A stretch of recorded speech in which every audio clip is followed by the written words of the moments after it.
Fala galera, graça e paz, tudo bem com vocês?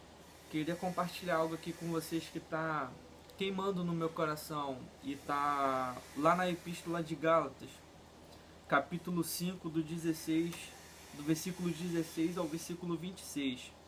Digo, porém, andai no Espírito e jamais satisfareis a consciência da carne, porque a carne milita contra o Espírito e o Espírito contra a carne, porque são opostos entre si, para que não façais o que porventura seja o vosso querer, mas se sois guiados pelo Espírito, não estáis sobre a lei.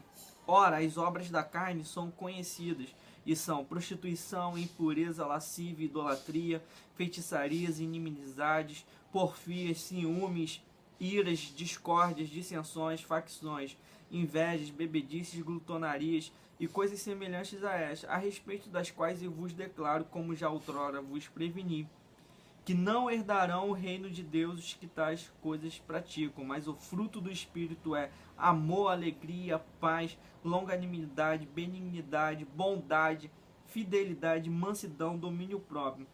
Contra essas coisas não há lei. E os que são de Cristo Jesus crucificaram a carne com suas paixões e concupiscências. Se vivemos no Espírito, andemos também no Espírito. Não nos deixemos possuir de vanglória, provocando uns aos outros, tendo inveja uns dos outros. Quando o apóstolo escreve esse capítulo, ele está escrevendo aos cristãos que estão situados na cidade de Gálatas, aos Gálatas. Está falando sobre os frutos do Espírito e os frutos da carne.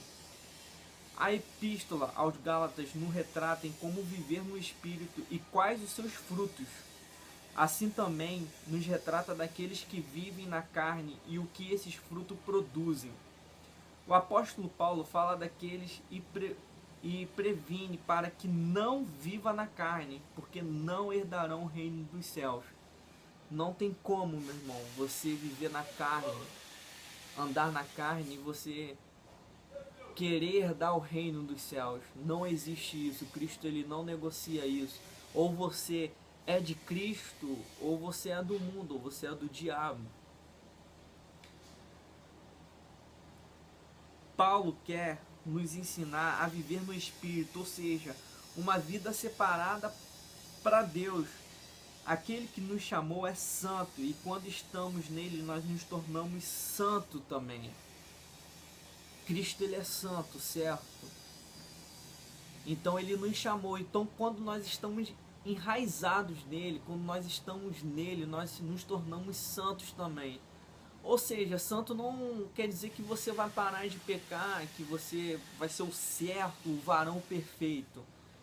Quando você atingir isso, quando você for uma pessoa perfeita, eu creio que você já estará no céu. Mas santo significa você ser separado do mundo, entendeu? E continuando, santo significa no hebraico é você ser separado, ou seja, quando você decide viver no Espírito e andar, você é santo, você é separado para Deus. Nós como cristãos temos que ter muito cuidado no que falamos, porque há uma multidão de olhos nos vendo. A gente tem que ter muito cuidado com a nossa boca, no o que a gente fala. Da nossa boca não, como fala lá em Tiago, na nossa boca não pode sair palavras de bênção ao mesmo tempo de maldição. Da nossa boca não pode sair palavras de verdade ao mesmo tempo de mentiras. Não existe isso, não tem como acontecer isso. Ou você, como eu falei, ou você é de Cristo, ou você é filho de Deus, ou você é filho do diabo. A gente tem que entender que a gente tem uma paternidade e que Cristo nos escolheu e que nos chamou para viver o melhor do reino dele, pregar as boas novas, o evangelho, andar no Espírito, não somente viver momentos da vida no Espírito, mas ter uma vida constante no Espírito. Assim como no mundo físico e no mundo espiritual, viver e andar no Espírito é você negar-se a si mesmo, viver de verdade só para Cristo.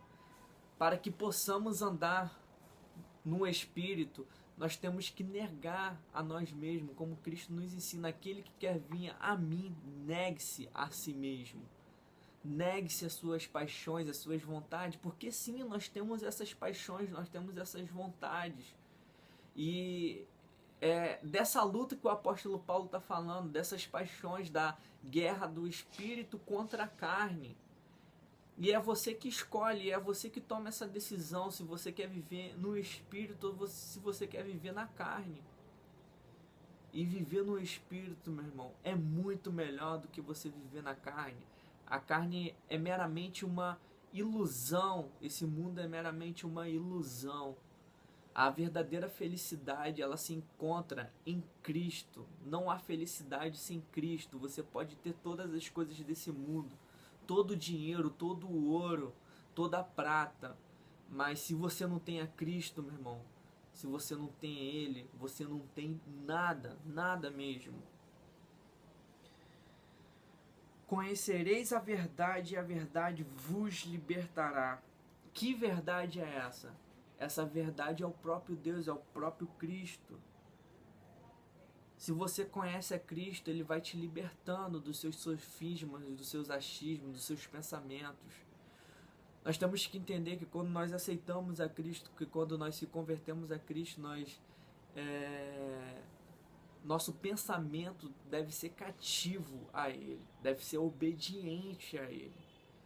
E quando nós confessamos Ele como um Senhor e Salvador da nossa vida, nós estamos debaixo de um reino, ou seja, nós estamos debaixo de uma cultura. E a cultura dos céus existe um rei só, um soberano só, um majestoso só. Então, se você está debaixo de Cristo, você deve obedecer os mandamentos deles. E quando você obedece os mandamentos, os princípios dele, você está vivendo no Espírito, ou seja, você está andando no Espírito. Viva uma vida com Cristo, de paz e amor com seus irmãos. É muito importante isso, meu irmão. Não basta você viver uma vida somente com Cristo, mas você tem que amar o teu próximo. Cristo nos ensina isso nos seus evangelhos. No seu evangelho, quer dizer. Que você deve andar o seu próximo como... Você deve amar o teu próximo como a ti mesmo. Como a você mesmo. Não existe esse negóciozinho, eu tenho que me amar primeiro, eu tenho que ser feliz primeiro. Não, meu irmão. Cristo, ele nos ensina totalmente ao contrário isso. Se você lê a Bíblia, ele ensina primeiro a gente a amar o nosso próximo como a nós mesmos. Como a nós mesmos. Nós devemos amar o nosso próximo como a nós mesmos.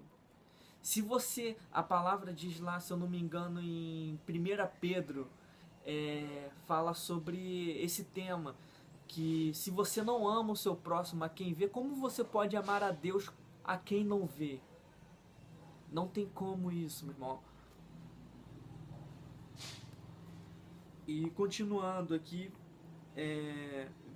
viva intensamente para Deus. Você fazendo isso está vivendo e andando no Espírito. Meu irmão, não há melhor coisa do que você viver na presença, debaixo das asas de Deus. Não há melhor coisa, tanto que quando você lê Salmos, Davi sempre fala isso: eu escondo debaixo de tuas asas, tu és o meu refúgio, tu és a minha torre forte, Senhor.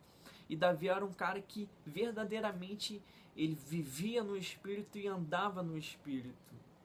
Que possamos, meus irmãos, andar e viver no Espírito realmente, que possamos a cada dia amar mais um ao outro, ter mais compaixão pelo teu próximo, pela vida. Em nome de Jesus, que Deus possa te tocar com essa palavra. Um abraço.